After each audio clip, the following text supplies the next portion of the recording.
Salve, salve galera! No vídeo de hoje eu queria falar um pouquinho sobre o Unified MPLS ou Seamless MPLS. Esse tipo de arquitetura do MPLS ele é utilizado em ambientes de grandes operadoras que possuem alta densidade de equipamentos e também equipamentos que estão geograficamente em locais diferentes, né? Até mesmo em países diferentes.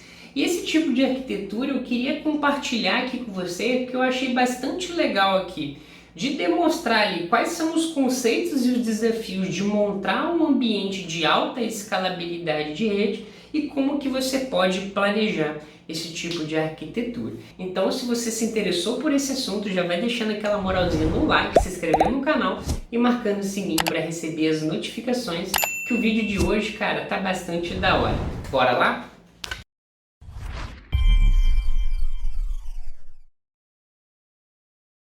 Na nossa aula de hoje, vamos trabalhar em cima dessa topologia que você está vendo aqui na tela para poder explicar a arquitetura do Unified MPLS ou Seamless MPLS, dependendo da literatura que você estiver lendo. O Unified MPLS, o MPLS unificado, ele normalmente é utilizado para grandes operadoras, grandes telecoms que possuem uma alta densidade de equipamentos e também, geralmente, locais geográficos diferentes. Então a gente vai passar aqui nesse vídeo também sobre alguns desafios que a gente enfrenta na construção desse tipo de arquitetura e como que a gente implementa e pensa no planejamento dessa rede de alta escalabilidade, como tornar então o nosso ambiente de provedor ISP um ambiente escalável a nível de, bom, quem sabe, né, global, né? E para isso a gente trouxe o nosso exemplo, a boa e velha Morcego Telecom, onde dentro da nossa Morcego Telecom a gente tem a nossa segmentação do nosso backbone bem definida. A gente segmentou ali por, vamos dizer, módulos, camadas, onde a gente tem a camada aqui, por exemplo, de core, onde eu poderia ter, por exemplo, nossos links de internet, nossos links com a conexão de X, trânsitos, enfim. A gente tem a parte de agregação e pré-agregação, que vai fazer todo o transporte da nosso acesso, né, dentro do nosso backbone core. Então vai transportar todo o fluxo que vem do acesso aqui para dentro do nosso core, seja para sair, por exemplo, para a internet, ou seja, para transportar para outro acesso que esteja em outro local geográfico ali, se a gente estiver falando de circuitos de interligação. Então o nosso backbone da Morcego está bem segmentado nessas camadas de core, agregação e acesso. Já no acesso, a gente vai fornecer serviços para os nossos clientes, tanto que a nossa operadora é multisserviço. A gente pode fornecer, por exemplo, aqui 3G, 4G e 5G. A gente tem também serviços com outros ISPs aqui, serviços de ASN. Pode ter também serviços de satélite, onde você consegue transportar esses dados por dentro do seu backbone, ou mesmo serviços corporativos e residenciais também dos seus clientes. Então a ideia é que através de um único backbone, que é o nosso backbone MPLS aqui, a gente consiga transportar, independente do serviço que a nossa operadora quer fornecer. Então esse é o que a gente chama de Next Generation Network, onde a gente tem ali um backbone unificado e conseguimos através desse backbone transportar qualquer tecnologia por ele. Legal? Então esse é o cenário que a gente possui da Morcego Telecom. E quais que são os desafios de montar, por exemplo, esse cenário? Por que a gente tem que pensar numa arquitetura de MPLS unificado quando a nossa operadora começa a crescer bastante? Bom, acho que o primeiro desafio é a questão do protocolos IGP. A gente normalmente utiliza um IGP para fornecer a transferência, a troca de labels do MPLS dentro do nosso backbone, só que quando falamos de redes de centenas, milhares, dezenas de milhares de roteadores, o seu IGP ele não vai escalar. Existe uma limitação do próprio algoritmo do IGP, onde que mesmo você tenha ali um IGP bem redondinho, a sua escalabilidade em cima dele não vai ser tão legal assim. E por esse motivo, e não apenas o IGP, mas o MPLS começa a enfrentar outros desafios ali de escalabilidade que são intrínsecos também ao próprio protocolo que faz a distribuição de labels por meio do IGP, né? Então, dado esse problema, principalmente do IGP, que a gente utiliza o BGP para fornecer essa escalabilidade, e a gente vai ver um pouco disso já já.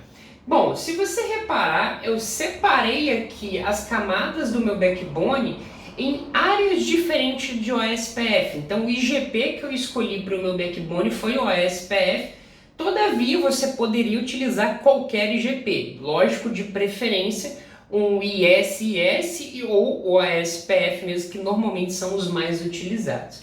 E dentro daqui do meu backbone eu separei em áreas diferentes do meu OSPF. Eu coloquei o meu core na área 1, coloquei a minha agregação aqui na área 2 e na área 3 e meu acesso, por exemplo, na área 4. De cara, você já repara que tem um pouquinho de diferença ali na nossa configuração do OSPF. Você percebeu que, por exemplo, eu não tenho a área 0 do meu OSPF. E realmente não é para ter.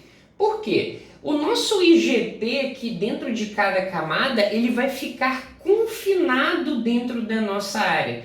Então o OSPF e o MPLS que a gente vai utilizar de troca de labels aqui, ó, ele vai ser confinado dentro de cada camada. Então o IGP aqui desse OSPF somente vai conhecer rotas aqui dentro da nossa área 1. De mesmo modo que na área 2, o nosso OSPF, o IGP aqui dentro, somente vai conhecer rotas da área 2, da área 3 vai ser a mesma coisa, da área 4 e da área 5 a mesma coisa. Por que a gente vai fazer isso? Porque assim a gente consegue confinar ali aquelas tabelas de roteamento dentro dessas áreas, de modo que a gente consegue fazer uma segregação ali das nossas camadas do nosso operador para não transformar a tabela de roteamento dos nossos equipamentos tão grande. E assim a gente consegue construir uma base de roteamento dentro de cada camada, de modo que tanto o IGP quanto o MPLS eles possam operar normalmente. E você pode ver aqui que a gente tem roteadores ABR, como por exemplo Area Border Routers, o P3, o P5 aqui, o P7, que são roteadores, ó, que estão entre duas áreas diferentes. Por exemplo, o P7 ele está entre a área 4 e a área 2. Só que se você reparar aqui na nossa topologia, além da área, eu coloquei aqui, ó, instâncias de OSPF diferentes. Então, cada área dessa configuração aqui estão rodando em instâncias diferentes, de modo que essa propagação de uma área para outra, ela não vai ocorrer. Por isso que eu falei que eles estão totalmente confinados dentro desse domínio. Tá, Matheus, mas se eles estão confinados, tanto o MPLS quanto o OSPF, como que eu vou fazer, por exemplo, que uma rota que tem aqui no nosso cliente, ela, por exemplo, passe para aqui do outro lado, para chegar numa outra filial desse cliente? Como que vai ocorrer essa transferência de rotas aqui entre as camadas da nossa operadora? E é agora que entra o nosso BGP. E eu vou mostrar aqui para vocês nesse momento. O que eu fiz de BGP aqui? Se você reparar, a gente tem agora algumas conexões vermelhas aparecendo na tela. Essas conexões vermelhas, elas servem para demonstrar como que a gente vai estabelecer o IBGP dentro da nossa rede. Lembrando que eu estou apenas dentro da Morcego Telecom e dentro da Morcego Telecom a gente só está utilizando apenas um AS, um número de AS 280.000. Então essas conexões aqui, ó, mostram como que a gente vai fechar esse BGP. E se você reparar, eu meio que criei uma hierarquia, onde, por exemplo, aqui no acesso, entre o acesso e o aggregation, eu tenho dois roteadores. Esses dois roteadores aqui, eles vão operar como cluster de route reflector para os roteadores que estão no acesso. Então, se você reparar, cada roteador aqui, ó, ele tem uma seção BGP com o P7 e outra seção BGP com o P8. P14, ó, uma seção com P7, uma seção com P8, P15, C7, P8 e assim sucessivamente. De modo que a gente não precisa de rodar um full mesh aqui dentro do nosso acesso e a gente cria uma escalabilidade ali por meio do nosso IBGP. E entre a camada de aggregation e a camada de core, o que eu que projetar aqui para fazer com que as redes sejam divulgadas entre as camadas? Eu coloquei vários refletores de rotas aqui ao longo do nosso caminho em linha dentro da nossa rede. Então, por exemplo, o P7 e o P8 eles são refletores de rotas aqui da nossa rede de acesso, mas o P3 e o P4 eles são refletores de rota do P7 e do P8. E você vê aqui ó, que o P3 e o P4 eles são também ó, clientes ó, do P1 e do P2, que são refletores aqui centralizados. Então eu tive que criar aqui uma hierarquia de route reflector, onde um é cliente do outro, para fazer com que uma rota que esteja aqui no nosso acesso, ela seja propagada por todo o meu backbone ali de forma linear e eu consiga interconectar ali as redes através do meu backbone MPLS. E a próxima imagem demonstra muito bem isso. Olha só, Ploft. A gente tem aqui uma eliminação do circuito físico e uma demonstração do circuito lógico da nossa rede, onde a gente tem ali várias conexões BGP para fazer esse transporte de dados. E agora vai ficar mais claro ainda. Olha só, você pode ver que entre as áreas de OSPF aqui, ó, a gente colocou clusters de route reflector, onde esses clusters de route reflector eles são clientes um do outro, clientes e servidores um do outro. Então, por exemplo, os nossos route reflectors aqui, ó, ponto 40, eles são route reflectors, são servidores de rotas aqui para o P13, P14 e P15. Porém, ó, o P3 e o P4, eles são ó, refletores também do P7 e do P8. E P8 é refletor do P3 e do P4. Então essa hierarquia aqui, ela faz com que se eu tiver, por exemplo, uma rede dentro de uma L3 VPN 92.168.16.0/24, essa rede ela seja divulgada aqui para o nosso route reflector. Nosso route reflector vai divulgando essa rede por dentro do nosso backbone até, por exemplo, chegar aqui num destino de, por exemplo, 92.168.17.0/24. Então a gente consegue essa escalabilidade de troca de rotas através do BGP. Então, em resumo, a gente confinou ali o IGP dentro das nossas camadas através de áreas e instâncias diferentes de roteamento e a troca de rotas entre as áreas ela é feita através do BGP por meio de uma hierarquia de route reflector. A gente poderia também habilitar aqui, por exemplo, outros recursos como Confederation, mas normalmente projetos de Confederation eles iniciam já com a Confederation.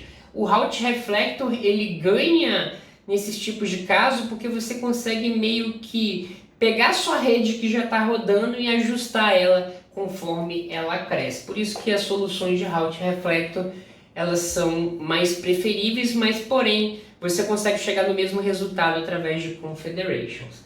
Legal? E onde que entra o MPLS nessa jogada? Acho que aqui esse explica muito bem como que entra o MPLS nisso daí. Porque se você reparar, como eu falei que o IGP e o MPLS eles ficam confinados aqui dentro de cada área, a gente pode ver que a gente tem um LSP, um Label Suite Path, dentro de cada camada. Então, por exemplo, a camada de acesso ela vai ter ali o seu IGP, através desse IGP ele vai distribuir as labels e formar o LSP ali dentro daquela camada. A mesma coisa na agregação, mesma coisa no core, é a mesma coisa aqui e assim sucessivamente.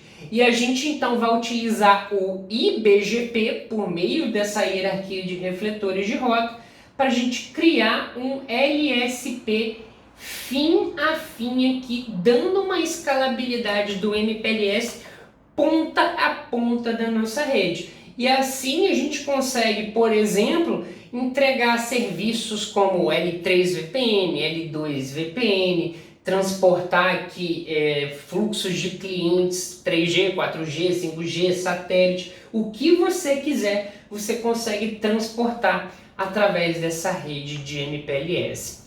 Bom, é claro que para a gente entrar mais a fundo dentro dessa arquitetura, envolveria várias horas de discussão e explanação aqui, principalmente como em relação às configurações de roteamento, como que faz a divisão entre as instâncias, a divulgação dos labels ali dentro da nossa operadora, que eu acho que não cabe a gente falar sobre isso aqui. Eu queria apenas trazer para vocês uma visão de arquitetura de um provedor de alta escalabilidade, densidade de rede bastante, vamos dizer assim, de bastante relevância, e também compartilhar com vocês essa arquitetura aqui para vocês terem conhecimento de como fazer.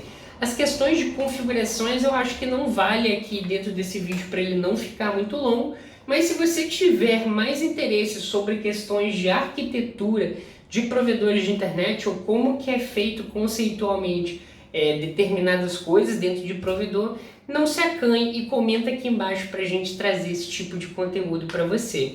E antes da gente finalizar, não se esqueça de deixar o seu like, se inscrever no canal e compartilhar esse vídeo com todos os seus amigos. E no mais, eu espero que essa aula tenha sido informativa para você e muito obrigado por assistir.